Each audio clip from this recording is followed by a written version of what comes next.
Saudara, kita masih bahas soal konflik Iran versus Israel, tapi di kesempatan kali ini saya tidak mau bahas detail soal perangnya seperti apa, kejadiannya seperti apa, tapi saya ingin fokuskan ke aspek ekonominya seperti apa. Justru saya tertarik untuk membahas ke ekonomi karena apakah akan ada dampak-dampak secara spesifik ke global seperti apa dan apakah ada juga dampaknya ke Indonesia.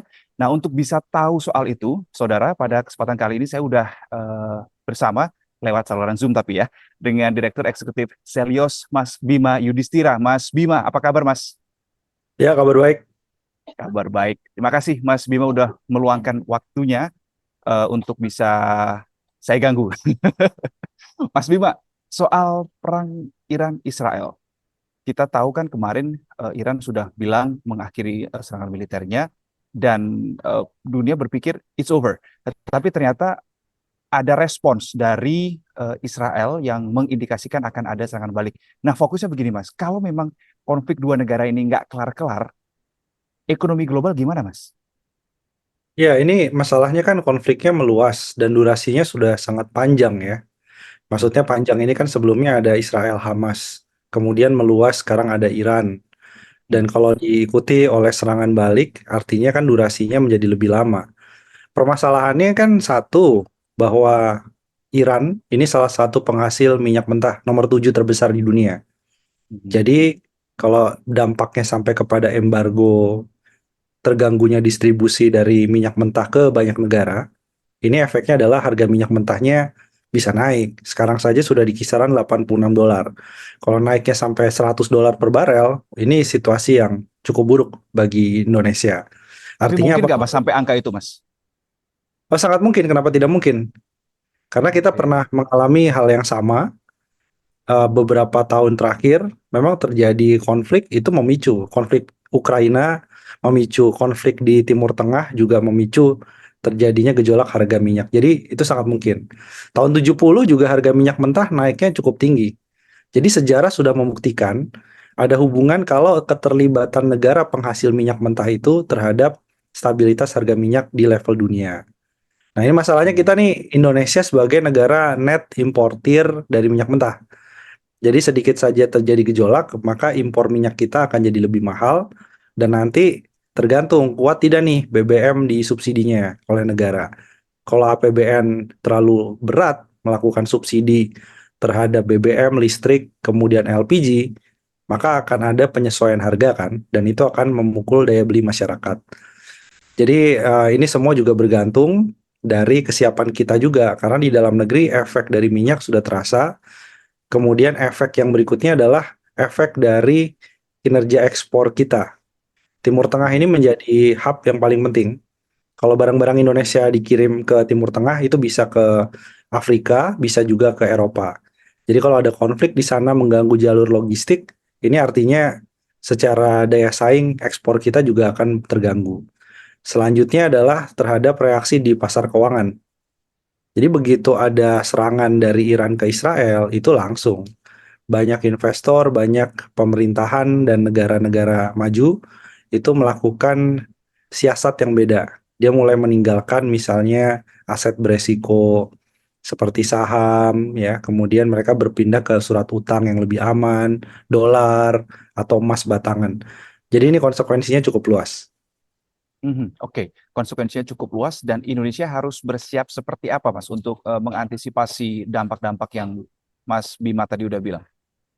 Ya, sekarang yang paling penting adalah bagaimana kita bisa menjaga agar efek dari naiknya harga minyak mentah jangan sampai membuat inflasi terjadi di Indonesia, terutama inflasi pangan dan inflasi dari sisi energi. Jadi kenaikan harga barang ini bagaimana caranya mencegah? Berarti kita harus manfaatkan semua sumber daya energi dalam negeri yang tidak terlalu berpengaruh pada impor dari luar. Jadi sumber-sumber energi yang lebih bersihnya harus didorong, lebih stabil harga produksinya. Selain Contohnya itu apa itu, juga, Mas? ya salah satunya misalnya begini, pembangkit-pembangkit listrik yang masih menggunakan diesel atau solar, itu sudah mulai harus ditutup, diganti ke energi terbarukan. Jadi undang investasi yang lebih banyak di sektor energi terbarukan. Kenapa? Kalau energi terbarukan kan kita nggak terlalu pusing terhadap naik turunnya harga minyak mentah dunia. Nah, selain itu juga mulai sekarang harus tegas nih. tutup lubang-lubang kebocoran dari BBM subsidi. BBM subsidi Hmm. bukan hanya yang lubangnya atau bolongnya dinikmati oleh konsumen-konsumen yang dianggap mampu, tapi juga yang bocor ke industri skala besar, pertambangan skala besar, perkebunan. Mereka menggunakan solar subsidi, itu kasih sanksi yang tegas. Karena kalau mencegah kebocoran, berarti kan kita ada saving anggaran subsidi energi bisa digunakan untuk lebih tepat sasaran. Nah, selain itu juga harus jaga nilai tukar rupiah. Nah, ini Bank Indonesia harus all out. Tapi ada dua opsi. Opsi pertama adalah naikkan suku bunga. Kita semua nggak mau Bank Indonesia menaikkan suku bunga karena implikasinya juga cukup luas ke KPR, ke kendaraan bermotor, kredit lebih mahal. Opsi keduanya adalah kita harus gunakan cara-cara kreatif. Jadi selain pakai cadangan devisa, juga insentif untuk ekspornya harus didorong ke negara-negara yang tidak terkena konflik. Mhm. Oke, soal nilai tukar rupiah ini saya juga tertarik untuk membahas, tapi kita nanti bahas agak belakangan dikit ya, Mas Bima. Terkait dengan minyak mentah yang tadi Mas Bima bilang potensial banget ini bisa sampai ke harga 100 US dollar. Nah, kalau semisal itu terjadi, Mas, anggaran Hmm. kan sudah digedok ini, anggaran tahun 2024 kan APBN kan sudah digedok. Berarti arti dengan kata lain akan ada perubahan alokasi, perubahan pos atau pengurangan atau seperti apa yang harus diperhatikan dari segi APBN ini, Mas Bima? Ya, jika asumsinya APBN masih pakai yang sekarang, tidak Hmm. ada APBN perubahan, maka opsinya adalah kuotanya dikurangi. Tapi ini kan repot ya, kalau ada masyarakat sampai ada berita kekurangan solar, mengantri misalnya untuk membeli Pertalite gitu. Itu kan juga hal yang tidak populis. Hmm. Kemudian opsi yang kedua adalah naikkan harga. Sama-sama tidak populis. Dan naikkan harga ini sekarang kalau yang disasar adalah BBM non subsidi, maka yang kena adalah kelas menengah, terutama kelas Hmm. menengah perkotaan. Ini kelas menengah ini udah berat ya, udah nggak dapat bansos. Selama 1 tahun terakhir dia harus menanggung naiknya harga pangan, kemudian kesempatan kerja terbatas. Jadi kalau ditambah naiknya harga BBM jenis non subsidi, tentu ini sangat memberatkan daya beli kelas menengah. Nah, Hmm. opsi yang ketiga ini adalah penyesuaian. Makanya APBN ini harus segera masuk dalam pembahasan APBN perubahan. Digeser beberapa anggaran yang bisa dipangkas, masukkan ke dalam subsidi energi. Itu yang mungkin paling mungkin dalam jangka waktu dekat agar terjadi stabilitas dari sisi harga-harga barang. Oke, tapi kalau kondisi-kondisi seperti ini, mungkin Mas Bima bisa koreksi saya. Ini kan sebetulnya sempat terjadi ketika pertama kali perang Rusia Ukraina itu pecah begitu ya. Bagaimana kemudian harga-harga minyak mentah kemudian kalau nggak salah saya dulu juga sempat diskusi hal ini bersama dengan Mas Bima. Apakah strategi-strategi serupa itu bisa diterapkan dalam konteks yang sekarang ini, Mas Bima? Ada perbedaan. Perbedaannya adalah kalau dulu konflik Ukraina dan Rusia, kita satu masih memiliki cadangan devisa yang cukup besar. Mhm.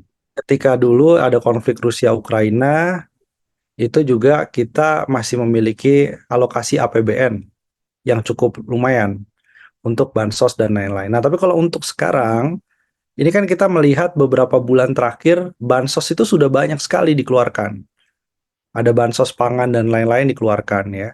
Dan kalau ke depan masih mengeluarkan bansos atau perlindungan sosial yang lebih besar lagi, APBN kita nggak kuat, nggak akan sanggup. Dan pelebaran defisit nanti punya implikasi utang bertambah. Nah, jadi ini situasi yang akan berbeda. Karena sebelumnya pertumbuhan ekonomi juga masih cukup baik, rebound dari pandemi. Saat ini pertumbuhan ekonomi pun juga masih tertekan. Dan satu lagi adalah pada waktu awal perang Rusia Ukraina, ada ekonomi Tiongkok yang masih bisa diandalkan sebagai mitra dagang utama. Jadi kalau Rusia Ukrainanya perang, kita bisa mengalihkan ke pasar Tiongkok dan banyak negara di Timur Tengah saat itu juga masih siap. Tapi kalau hal ini terjadi, Timur Tengahnya sedang bermasalah, Tiongkok pun ekonominya sedang melambat. Jadi ini situasi yang bisa dikatakan tidak luxury atau tidak mewah untuk kita bisa utak-atik terlalu banyak. Oke, berarti kondisinya beda dengan pada saat Rusia Ukraina pecah. Jadi juga langkah-langkahnya pun juga harus beda begitu ya, Mas Ya, Bima, strategi-strategi ekonominya. Oke, kita bahas soal nilai tukar rupiah, Mas. menjadi sorotan juga soal nilai tukar rupiah yang hari ini sudah tembus terhadap US dollar ya. Ini sudah tembus 16.000 rupiah. Apa sorotan dari Mas Bima? Kenapa ini bisa terjadi? Nah, ini menarik nih karena pertanyaannya adalah apakah ini semata karena adanya konflik di Timur Tengah atau Hmm. ada faktor lainnya? Karena kalau dilihat dari banyak negara di Asia, Indonesia adalah negara dengan pelemahan mata uang yang cukup dalam, bahkan paling dalam. Jadi kita lihat Thailand melemah mata uangnya tapi tidak sedalam Indonesia. Bahkan ada beberapa negara di ASEAN yang menguat. Itu jadi tidak semata-mata karena efek dari konflik Timur Tengah. Tapi ada beberapa yang dikhawatirkan adalah pasca pemilu, ini bagaimana postur APBN untuk mengalokasikan anggaran-anggaran yang sifatnya populis. Program-program seperti makan siang gratis, susu gratis, pembangunan IKN akan dilanjutkan, misalnya infrastruktur tetap akan diselesaikan. Nah, ini bagaimana pengaturan terhadap anggaran yang jumbo tadi terhadap kemampuan APBN. Nah, ini yang membuat apa? Membuat di pasar surat utang, pelaku pasar di surat utang itu mencoba untuk mengkalkulasi resiko. Jadi kalau misalkan mereka melihat bahwa APBN ke depan akan semakin besar defisitnya, semakin banyak berutang, maka di situ akan membuat kepercayaan terhadap nilai tukar rupiah juga terpengaruh. Satu lagi adalah ada fenomena yang anomali. Anomalinya begini, biasanya harga minyak mentah naik tinggi, itu diikuti oleh komoditas lainnya. Nah, tapi untuk sekarang, ini ada korelasi yang negatif. Jadi begitu harga minyak mentahnya naik ke 85, 86 dolar, harga batu baranya turun, bahkan turunnya 30% dibandingkan dengan kondisi tahun lalu. Jadi kita tidak mendapatkan banyak manfaat dari kenaikan harga minyak mentah dan itu melemahkan nilai tukar rupiah karena minyaknya adalah kita sebagian besar adalah minyak impor. Hmm. Tapi kalau saya baca nih, Mas Bima, ada juga sebuah analisa mengatakan salah satu penyebab kenapa nilai tukar rupiah ini bisa terus melemah karena eh, pasar ini dalam tanda kutip tergocek terhadap kebijakan suku bunga The Fed. Bagaimana Mas Bima merespons atau mungkin ingin menambahkan, melengkapi atau menambahkan, menanggapi lah terkait dengan analisa itu, Mas? Ya, suku bunga sebenarnya begini, suku bunga sebelumnya ada sinyal untuk dilakukan penurunan memang. Tapi karena inflasi di Amerika Serikatnya masih cukup tinggi, sehingga suku bunganya akan ditahan. Nah, tapi sekarang dengan adanya konflik Rusia Ukraina berlanjut dan Timur Tengah juga menjadi babak baru, ini yang dikhawatirkan suku bunga bukan hanya tidak turun, tapi ada kemungkinan suku bunga secara global akan mengalami kenaikan. Bukan hanya Fed, tapi juga suku bunga Bank Sentral Eropa, dan ini berpengaruh sekali nih terhadap kondisi makro di Indonesia. Data itu betul, tapi tidak lengkap. Karena apa? Karena Indonesia tadi dibandingkan negara Asia lainnya, kalau bicara soal suku bunga harusnya semuanya terdampak depresiasi yang dalam, tapi rupiah salah satu yang depresiasinya paling dalam. Berarti suku bunga berpengaruh, tapi ada faktor fundamental ekonomi domestik yang berpengaruh.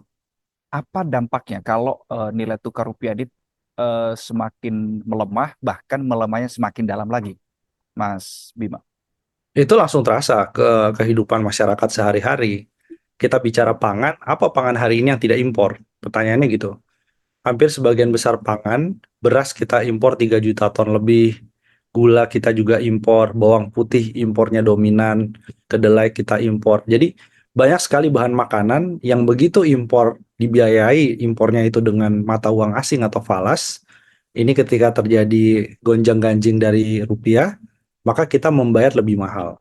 Dan kalau lebih mahal pasti akan diteruskan kepada konsumen akhir. Jadi pangan yang paling beresiko. Kemudian berikutnya adalah barang-barang otomotif, suku cadang kendaraan bermotor, barang-barang otomotif, mobil, motor, harganya pun juga akan mengalami penyesuaian. Rumah itu juga berpengaruh karena efek lebih lanjutnya adalah harga-harga bahan bangunan, sebagian yang diperoleh dari impor juga akan mengalami penyesuaian harga.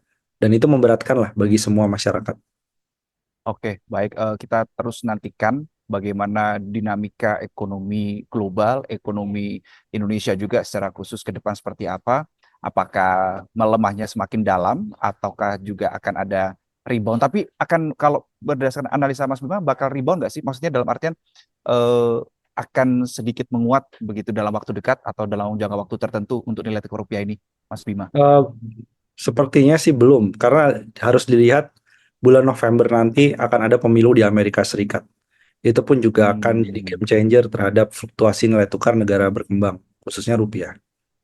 Sorry, saya jadi teringat. Ini kan pada saat beberapa waktu lalu ketika nilai tukar rupiah ini tembus angka 15.000, wah, heboh begitu ya. Tapi kan ini sudah tembus 16.000, kok kalem-kalem aja ya Mas ya? Apa Eh, penyebabnya? Penyebabnya kita baru selesai Lebaran, jadi masih ada masih ada nuansa Lebaran ya, masyarakat masih Hmm, dalam nuansa yang positif ya begitu. hmm, Baru pembukaan juga di bursa saham misalnya di pasar falas juga baru dibuka misalnya Selasa. Dan faktor lainnya adalah efek dari pelemahan nilai tukar tidak langsung terasa. Maksudnya tidak oke, langsung terasa itu adalah butuh waktu. Impor barang kan butuh waktu 2 sampai 3 bulan dengan betul, kuotasi betul. harga yang baru.